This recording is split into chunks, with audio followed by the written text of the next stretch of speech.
O livro que eu escolhi foi o livro Memórias Póstumas de Brás Cubas, que é um livro que cai bastante no Enem, bastante mesmo. Depois, acho que ele é o primeiro, depois é o Vidas Secas, de Graciliano Ramos. Mas enfim, o foco hoje é Memórias Póstumas. Esse livro conta a história de um defunto está escrevendo sobre as memórias dele. O autor desse livro, no caso, seria o Machado de Assis mesmo. E o livro começa assim, a dedicatória do livro é um pouco diferente do habitual. Ele não está dedicando esse livro à esposa, ao filho, enfim. Ele está dedicando aos leitores que vão ler a obra. É, puxando um pouco desse arco aqui, puxando um pouco desse arco, esse livro tem uma característica importante que é a metalinguagem. Ele está escrevendo o texto, mas ele meio que quebra a quarta parede, sabe? Ele está escrevendo o livro aqui, não sei o que, não sei o que. Aí fala com o leitor diretamente, como se ele estivesse escrevendo e falando com você ao mesmo tempo. Cria uma interação assim com a pessoa, com o leitor que está lendo a obra, né? É meio chocante falar que ele é um livro realista. ênfase que ele é o primeiro livro realista do Brasil, foi o marco inicial do realismo aqui no Brasil. Mas é meio até estranho falar que ele é um livro realista, já que ele como que o livro é realista, se é um morto que está escrevendo a história do livro, como que isso pode ser um livro realista, né? Porque, na realidade, esse é um livro que faz uma crítica social intensa, tem algumas características como pessimismo, é realmente uma obra importante que quebrou com alguns padrões já estabelecidos.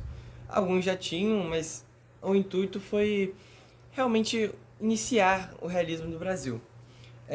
O livro tem algumas características, como a relação do romance dele ao longo da obra, o fracasso ao longo da vida.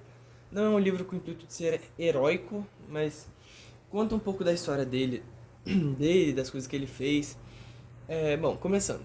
No começo, assim, tem uma linha cronológica meio, meio doida, assim, aí volta a criança, primeiro fala da morte dele, é, depois volta quando era criança e tudo mais, relações amorosas. Uma personagem que apareceu, que é interessante citar, seria a prostituta, que no caso ele ficou com essa prostituta, namorando com essa prostituta por vários meses. Aí cita o tempo que ele ficou, se eu não me engano, posso estar errado, me desculpe se eu errar, acho que é 15 meses que eles ficaram juntos, e enquanto ele tinha dinheiro, essa mulher continuava com ele. Então era realmente uma relação de interesse por parte dela, pelo menos. E quando acabou o dinheiro, ela largou ele. Ele ficou mais ou menos sobre isso. E o pai dele, vendo essa situação toda, mandou ele parar de querer romance, parar de dar ideia para essas mulheres que não valem a pena, e mandou ele estudar lá na Europa. Ele viajou para a Europa e tudo mais para estudar. Só que ele foi estudar, ele não se deu bem com o estudo. Ele realmente fracassou nessa área do estudo também. Aí, sendo fracassado lá, ele voltou pro. Meio triste falar assim, né? Ele sendo. não dando certo os estudos por lá, ele volta ao Brasil. E conhece uma moça que se chama Virgínia. Eles têm uma história de amor juntos e tudo mais. Até que uma pessoa aparece e rouba a Virgínia dele. Só que tem um plot twist depois. Rouba a Virgínia dele e tudo mais. Eu sei que ao longo que o tempo vai passando e tudo mais, quando ele tá maduro, ela também, uma mulher formada já também, acaba que essa pessoa que tinha pegado a Virgínia dele, tava casado com ela. Ah, que doideira. Não, isso que é doideira. A doideira é que, tipo, é, ele vai encontrar ela num baile, vai dançar junto com ela e vai acabar se tornando o amante da mulher que ele perdeu pro cara.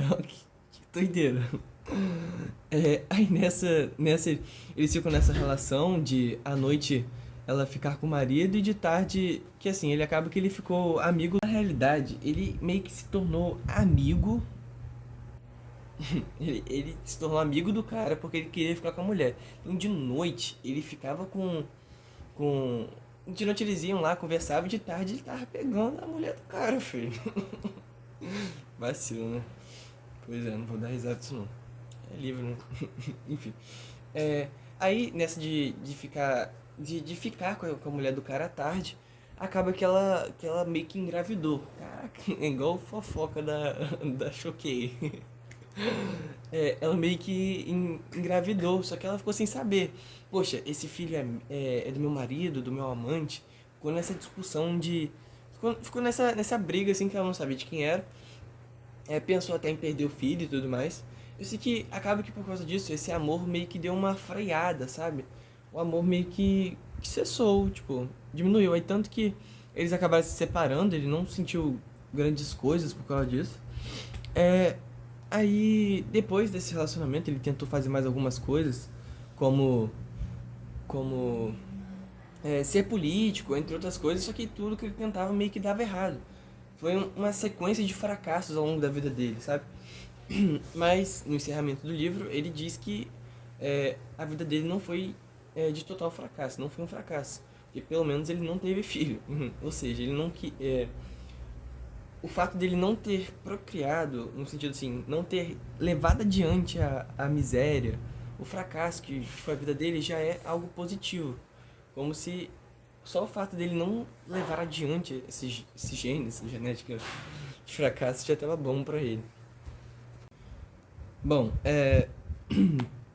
mas indo pro final agora, uma dessas tentativas dele, dessas profissões que, como eu citei anteriormente, é, de tentar novas profissões, de ser político e tudo mais, ele tentou ser filósofo, onde encontrou o Chico, virou até livro isso, né?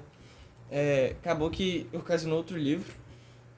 Ele morreu pesquisando o emplasto, que era um dos objetivos dele também.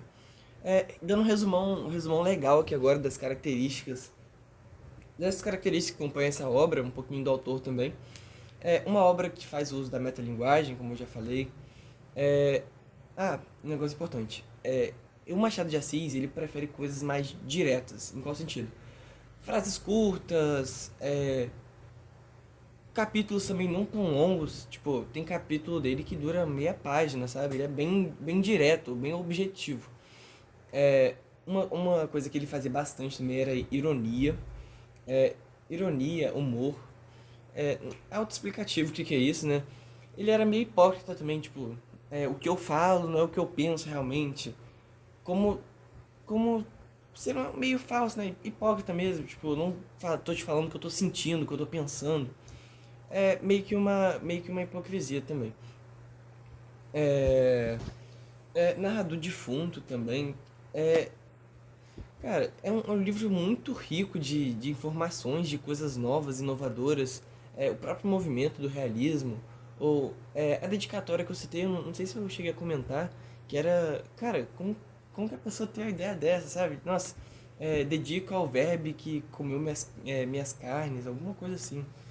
Cara, é realmente um autor fenomenal que estava com um pensamento bem à frente do seu tempo, lá para o século XIX, isso, 1881. é, Fez um belo trabalho, um trabalho tão relevante que até os dias de hoje é comentado, cobrado também. É, Realmente várias características que tipo, são bem diferentes. Me chamou atenção, eu propriamente dito, não sou muito de ler, um pouco porque eu não tenho tempo, mas eu não tenho costume de ler.